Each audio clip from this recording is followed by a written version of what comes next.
પીએમજેવાયના ધોરણે રાજ્ય સરકારના 6,40,000 જેટલા કર્મચારીઓ તેમજ પેન્શનરોને ₹10 લાખ સુધીની કેશલેસ તબીબી સારવારનું સ્વાસ્થ્ય સુરક્ષા કવચ પૂરું પાડવામાં આવી રહ્યું છે. માનનીય અધ્યક્ષ શ્રી, માનનીય મુખ્યમંત્રી શ્રી ભૂપેન્દ્રભાઈ પટેલના નેતૃત્વમાં અમારી સરકાર અર્નિંગ વેલ, લિવિંગ વેલ પર ફોકસ કરીને આયોજનબદ્ધ રીતે આગળ વધી રહી છે.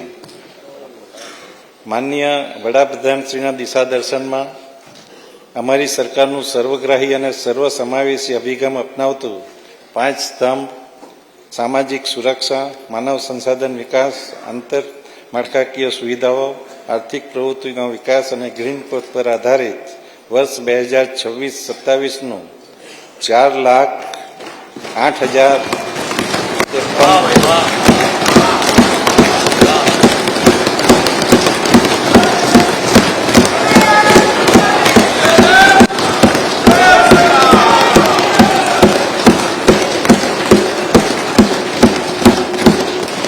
આધારિત વર્ષ 26-27નું 4,08,053 કરોડનું વિક્રમી અંદાજપત્ર આ સન્માનીય ગૃહ સમક્ષ હું રજૂ કરું છું.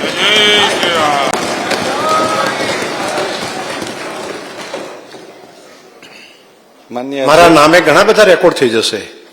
વારંવાર રજૂ કરવાનું અને આટલું મોટું વોલ્યુમ સાથે 4 લાખથી મોટું બજેટ. એટલે તમે નાણામંત્રીશ્રી ને માન્ય મુખ્યમંત્રીશ્રી તમારે અભિનંદન આપવા પડે. આ શેઠ બાબા સાહેબ કહેવાય માન્ય ભૂપેન્દ્રભાઈ પટેલની સરકારના. માન્ય અધ્યક્ષશ્રી,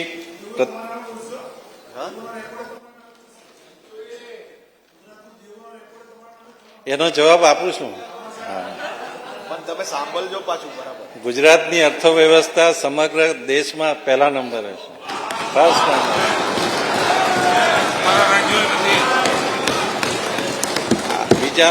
બીજા રાજ્યો 27% ને વધારવા કહે છે. આપણા ગુજરાતનું દેવું ખાલી 13 થી 14% જેટલું.